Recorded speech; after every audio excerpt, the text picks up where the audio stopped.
Hey there, I'm CloudQ. I'm not really the kind of person to intentionally seek out things that are niche. I don't seek things out because they are popular either, though. I don't really care about the popularity of something when I'm consuming art and media. If anything, there's a tiny rebel gremlin inside of me that refuses to watch things just because they are popular. I'm not refusing to watch because they are popular, but if that's the only thing catching my attention, then I won't bother. I need something more. That something can be an actor or voice actor I like who's part of whatever I'm considering watching. It can be an iconic character that stands out to me.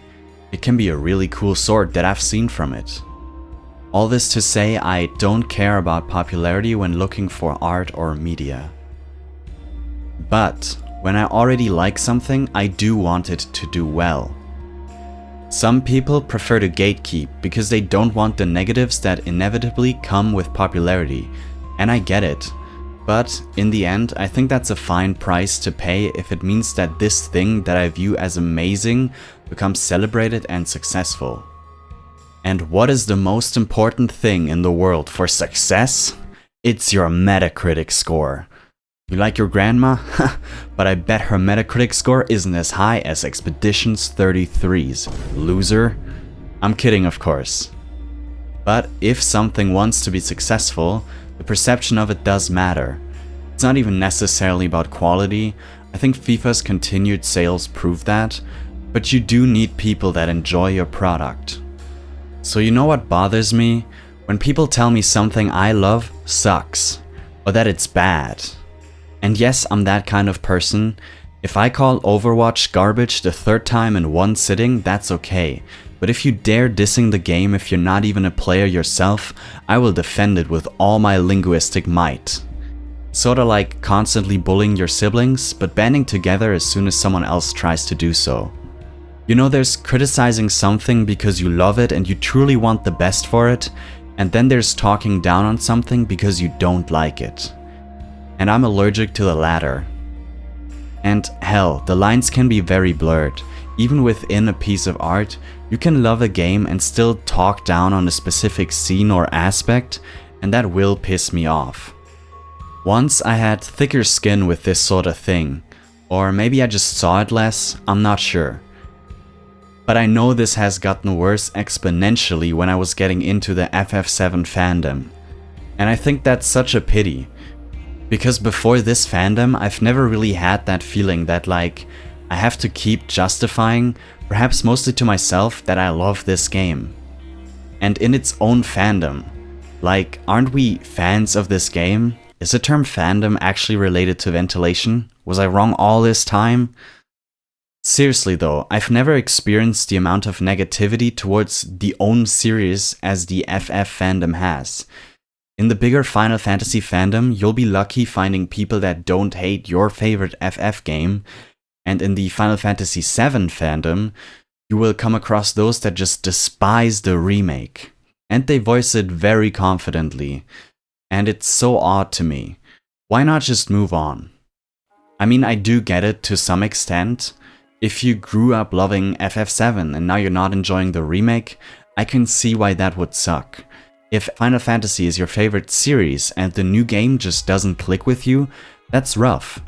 But seriously, when you experience negativity like that, if your immediate reaction is to spread it to as many people as possible, that sucks. Stop doing that. It's a better use of your and my time if you concern yourself with things you actually like and let me enjoy my favorite game. And to be brutally honest, maybe if you can appreciate something despite its flaws, if you can see the beauty between the imperfections, then maybe you don't deserve it. And that's okay. Not every game has to be to your liking. So if you want, stay mad, I guess. I will focus on enjoying amazing games. But then, there's this odd thing. Critics. Those who criticize professionally. They either get paid to put a this many points out of 10 label on art and judge its worth, or even better, they just do it out of passion. Ever since getting into the FF7 fandom, I've been getting more and more annoyed with people's critiques of games. Because the process of questioning and constantly evaluating your love for a game over and over again is exhausting. And I know I shouldn't do that. I love it and it enriches my life. That's all that matters. But I think it's natural. If someone tells you this thing that you've invested hours upon hours into, that you've shed tears over, that you are so deeply invested in, that it's horrible, of course I gotta consider that. I don't want to have wasted all that on a game that is bad. I don't want to waste even more on a bad game. But the fact that most of the time, the reasons why people criticize FF7 Remake or Rebirth are things that are highly subjective, where either I loved the things that these critics call bad, or it was things that I can kind of agree with, but that just didn't matter to me. It didn't take away from the amazing experience that these games are. It really makes reviews feel ridiculous, at least when they are trying so hard, yet failing to be objective. So I've come to see reviews as something pretty unimportant. While I can see the practical use, of course, especially with technical details like stability, frame rate and things like that, but I think with everything else, the realization that this has all led me to is that the way in which reviews are created nowadays is outdated. In my opinion, reviews are outdated. To explain what I mean, the inspiration for this video was Nakey Jakey's latest video. If you know Ball, quite literally, you may have guessed so from the title of this video. He talked about some of his past videos, about his struggle when making a review for Silksong. And his perspective really resonated with me. That feeling of, yeah, I could criticize this aspect of this game, but bro, this game is so peak, why are we talking about this unimportant aspect? It's like the critic thing in Ratatouille. Does it really matter? Do I even have the right to criticize this? I get the desire to criticize something that you love in hope of giving feedback that could actually better things. But personally, I feel like that can just end in negativity, especially when there's so much subjectivity involved. And with these things, there's always some subjectivity involved. So yeah man, I don't like critiques, but I actually love video essays about games. And I do think reviews are not inherently bad. But I think reviews that slap a number on a game or seek to label a game to be good, bad, or mid are outdated. I'm also not asking you to blindly ignore negatives that you see, but I think we should be moving more towards clearly making reviews an opinion, an individual perspective of the game. At least if you want to talk about quality. But furthermore, I think we should move away from even looking at good or bad. We should look at what can be gained from a game. What can this game provide? Too often is the focus on things that the game didn't provide, but I think that's the wrong approach and the wrong result.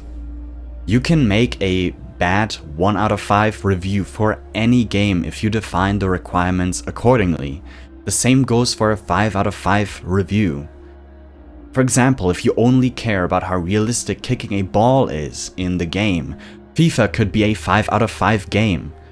While if all I care about is character customization and controlling multiple party members, then I could call Witcher 3 a 1 out of 5, which is insane because Witcher 3 is viewed as a masterpiece, and rightfully so in my opinion. But these just as like extreme examples of what I mean. And that's why I think it's more productive to make positive reviews. Focus on the positives, because I think that's more productive for both sides of the review, both the watcher and the creator. This concept is true for all aspects of life, by the way. If you only look for the danger, you will be drawn to it. But if you look for the solution, your brain will find it. It's the same for games, and this plays into your expectations you have for a game too. If you go into a game looking for flaws, you will find them. But if you go into a game looking for things to be gained and liked, you will find them too, because every game has both. I think that art, such as video games, deserves to be treated that way. It deserves to be appreciated, not criticized. I think it's worth to look at the light instead of losing yourself in the dark. But obviously you should not let the light blind you either. There is a time and place to talk about negatives too. But to me, that is not what the main purpose of a review should be. It should be a side topic, a bonus, or somehow direct feedback for the creators of the game so they can consider making changes. But the main focus, in my opinion, should always be what can be gained from this game. Let me give you an example by using one of my favorite imperfectly perfect games I've played in the past few years. Nier Replicant. There's a few things that were not perfect about Nier Replicant to me.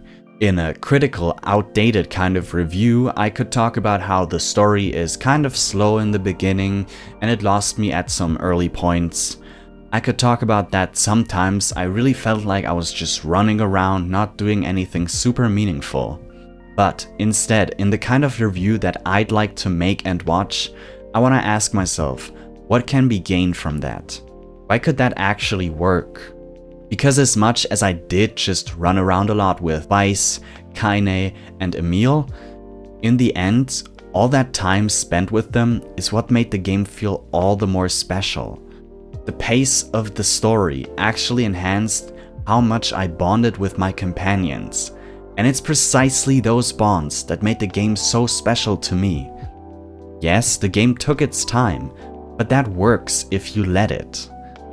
And asking myself, how can I enjoy this, truly did wonders for my perspective on it. And it can for you too, I think. And I get it, sometimes it's way harder to do that. Some things you may just not enjoy. So if you find no joy at all, for example, in action combat, then that's obviously fine. You can't force it sometimes. But if you're making a review, I think it's more productive to think about how someone else could gain from it and what kind of player would find joy in it, instead of saying, I don't like the combat because of this, this, and that. Talk about, if you like this, this, or that, you may enjoy this. I hope I'm getting the point across, because this is slowly starting to feel like one of those change your mindset memes. The bottom line is, what can be gained being the focus, that's what I personally would like reviews to be. But I mean, even that is subjective. And also, am I writing a bad review of reviews right now? Does that mean I'm doing the exact thing I'm criticizing as we speak? Am I a hypocrite? Not entirely. But that's because to me reviews are not art, usually. And art doesn't need to be practical. Reviews should probably be. And I think that reviews could be more practical this way. I think you could totally make reviews that are art, by the way. If you do, please show me, I'd love to see it. Probably gonna try to put this way of making good reviews into practice too, because I think it'd be a fulfilling way to talk about games that I've played. Let me know in the comments if you have any specific games you'd like to hear me talk about. I'm always open for inspiration. Now I want to give a big thank you to Nakey Jakey for giving me the inspiration to actually rewrite something on this topic that I've thought about way too much. Watch his latest video, it's really cool. Lastly, I want to reflect and share. Why did I want to make this video? Not gonna lie, initially I was just inspired and I thought, hey, maybe my perspective can add to this topic. That's why I started writing. But also I really hope that my perspective could be of use to other creatives or even just enjoyers of video games and art. And if by some miracle Jakey actually sees this video, I would feel honored to have him hear my thoughts on this. Coming from a community that seems to hate their own games and each other, at least when you look at the discourse sometimes, I feel like I can see the effect that the current review culture has on art and its perception. And that is why I hope that the next time you play a game, write a review, or just ponder a game, maybe you will not ask yourself, Was that good or bad? But instead ask, what did I gain from this experience? What can I gain from it? And what could others possibly gain? Thank you for watching. I'm MacLeod and I will see you next time. Goodbye for now.